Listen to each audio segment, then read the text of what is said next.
Ready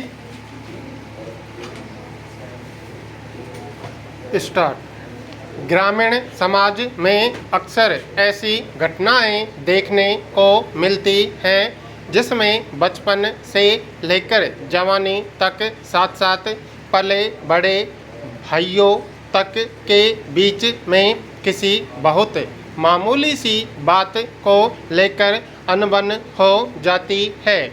छोटी सी बात कब बड़ी बन जाती है पता ही नहीं चलता।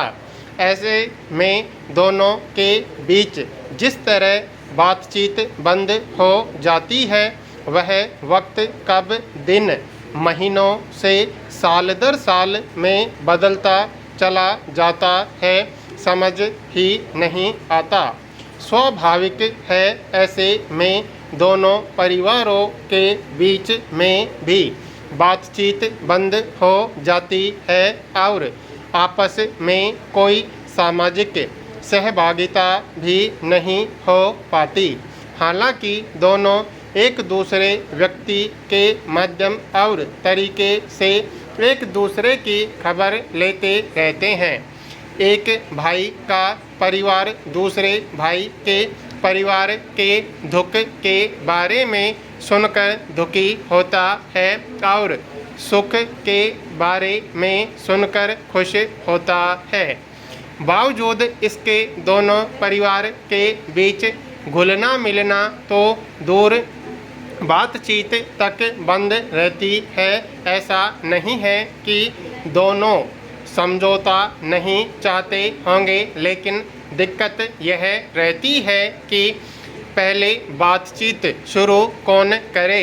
छोटी सी बात से शुरू हुई यह कहानी अहम का मामला बन जाता है और प्रेम पर भारी पड़ जाता है।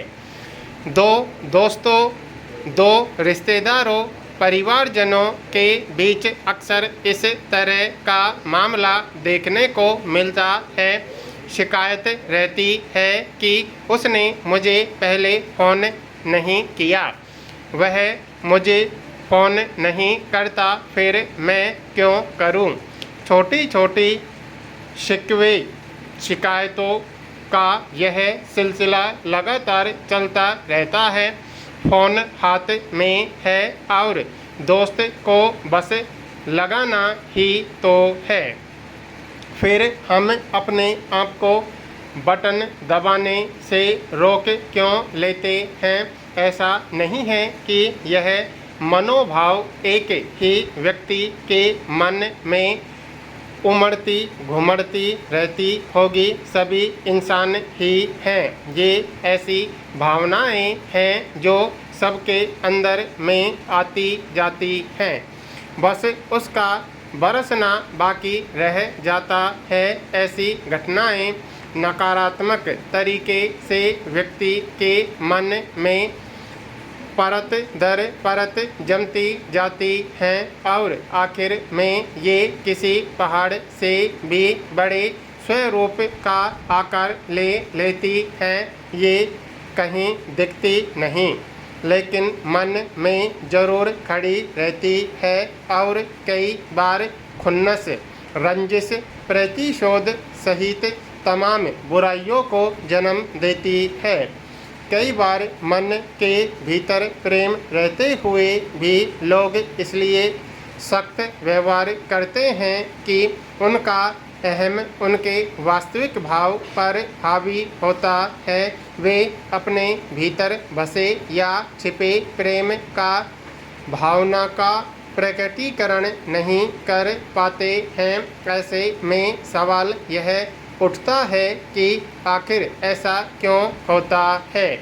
लोग मन में बसे अहम के अदृश्य दीवार को गिरा क्यों नहीं पाते हैं।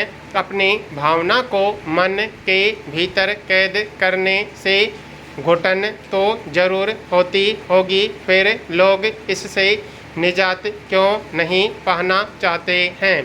लोग खुद से क्यों लड़ते रहते हैं। शायद ऐसे लोग यह सोचते होंगे कि बात होगी तो यह कहूँगा, यह शिकायत भी कर दूंगा और प्रेम की बातें भी प्रकट कर दूंगा।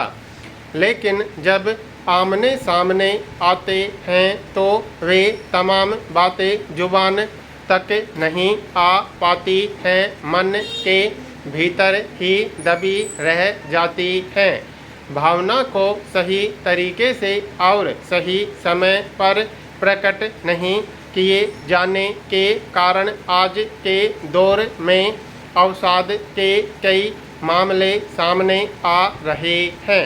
अस्पतालों के अवसाद विभाग में भर्ती मरीजों की संख्या इस बात की गवाही देती नजर आती है।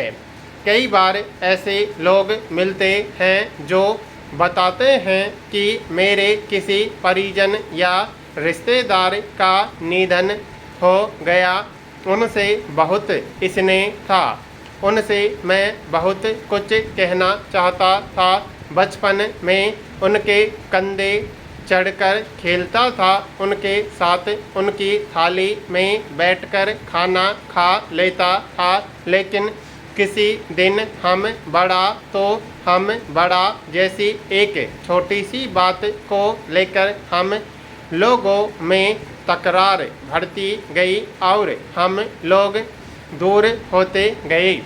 अब मैं भी अधेड़ हो गया हूँ और उनका तो निधन ही हो गया।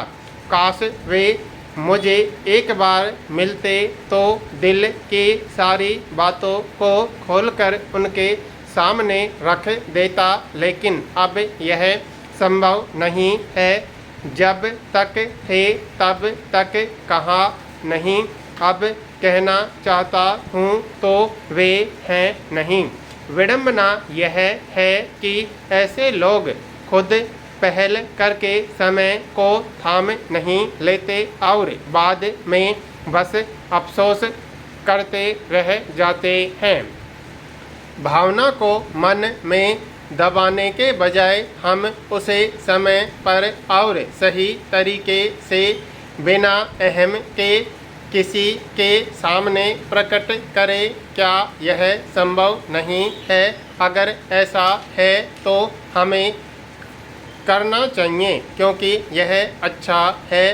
इससे हम मन ही मन लड़ने, घुटने और अवसाद में रहने के बजाय खुली हवा में सांस ले सकेंगे, खुश रह सकेंगे। व्यक्ति अपने मन को खोलकर देखे, सहज सरल बनकर देखे, विवेक के साथ स्थितियों का आकलन करते हुए भावनाओं को प्रकट करके देखे। निश्चित तौर पर यह सकारात्मकता को बढ़ाएगा और आखिरकार उसके लिए किसी तरह से अच्छा ही साबित होगा। अच्छे या बुरे की ऊहापोह को दूर करेगा। यूँ भी किसी से किसी बात पर अनबन हो गई है तो देखने की ज़रूरत यह है कि क्या वह कोई ऐसी बात थी जिससे दूसरे की गरिमा और जीवन को स्थायी यानी हानि हुई। अगर नहीं तो दुनिया के चलते रहने की दृष्टि से जीवन को भी सहज बनाना चाहिए और बीती बातों को भुलाकर नए सिरे से जीवन को ऐसे एहसास देने की कोशिश करनी चाहिए जिसमें मानवीयता के मूल्य समाहित हों।